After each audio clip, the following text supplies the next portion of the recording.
Your Honor. And now I'd like to acknowledge the dignitaries that we have present, and if I miss you, please let me know. I apologize. If we can hold applause for Mr. John Agnew with Boyd, Agnew, Potanovic, and Miller. John.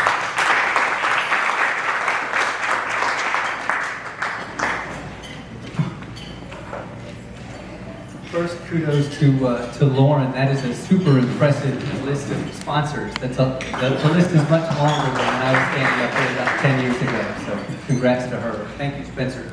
It's my pleasure to introduce our president of the Florida Bar, Gary Lesser. I've had the privilege to work with Gary and get to know him over the course of the past 4 years serving on the Florida Bar of Florida Governors. He is passionate, he's very genuine, and he truly cares about the future of our profession. And I think that you will hear all those things clearly when he makes his presentation on mentorship. But as a prelude to serving as the Florida Bar president, he had more than 20 years of service in varying levels to the Florida Bar. Included among those are 10 years or more than 10 years of service on the Board of Governors.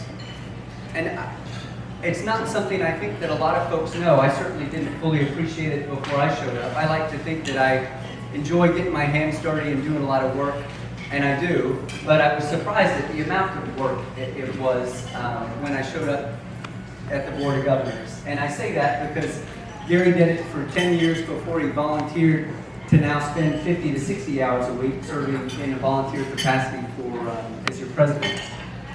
And so for those that aren't aware of what that workload entails, just from a Board of Governors perspective, what he did in prelude to it, you have a half dozen meetings a year, they're multi-day meetings, but there's over 1,000 pages of documents that you need to prepare and be familiar with before you start.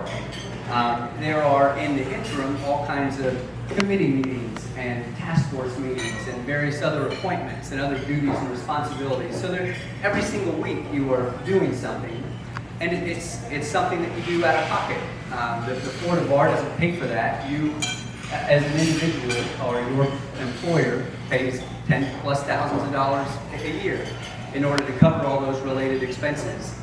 And that's not to say anything for the extraordinary opportunity cost. Most everyone is in private practice, and so there's an exponential opportunity cost to that too. So with all that, Gary does this for 10 years, and then he says, I want to spend the next 3 years fully engaged, seeking election to presidency, serving as president-elect, and now the president. And so now he spends all day, every day, moving around the state. Thank you, John, for that great introduction. Who's this guy he's talking to? He sounds like a good guy. Maybe I'll meet him one day. He's not for vocal cord.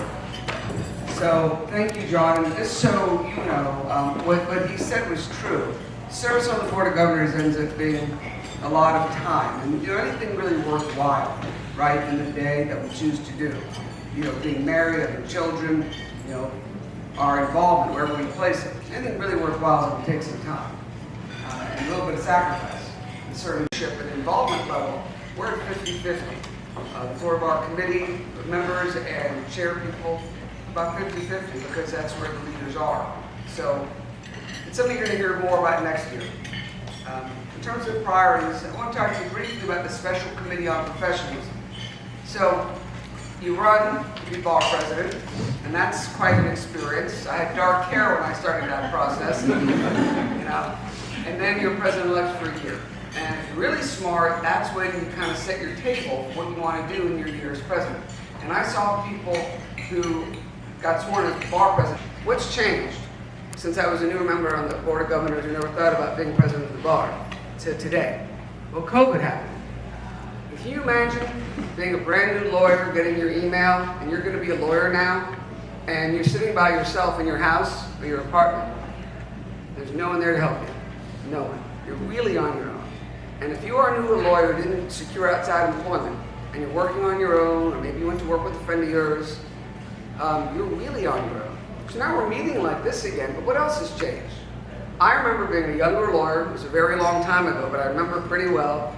And you remember, you go to the courthouse for your hearing, and you're in the hallways talking, where you might be one mentor to 6 mentees. And I don't know about you, but I don't want to be in a pod. period, of any sort.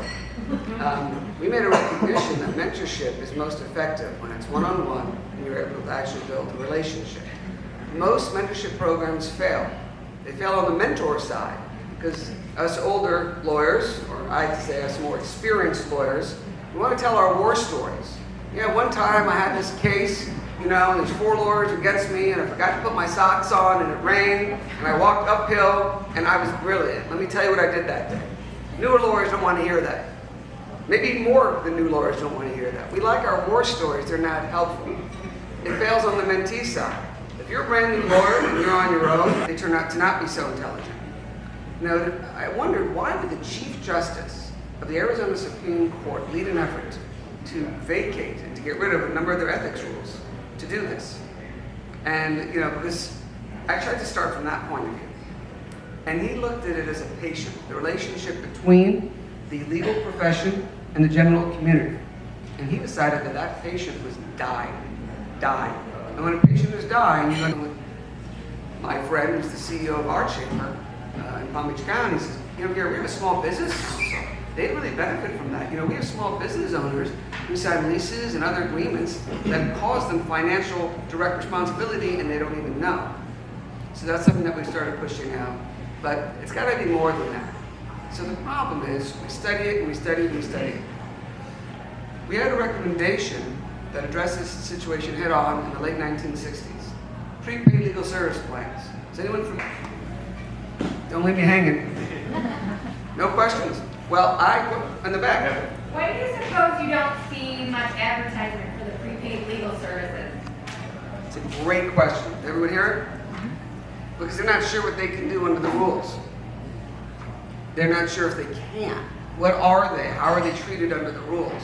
So that was actually part of our request as well, to allow for them to advertise in a different way so the public can become more aware. Interestingly enough, it was also one of our recommendations for legal aid. Legal aid right now has to go through the formal advertising review process. Why?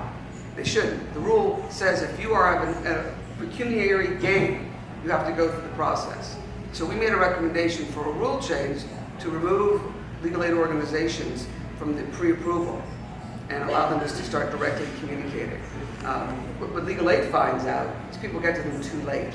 If legal aid could spend a little bit of money and get to people sooner, they could help more people before the situation becomes more dire.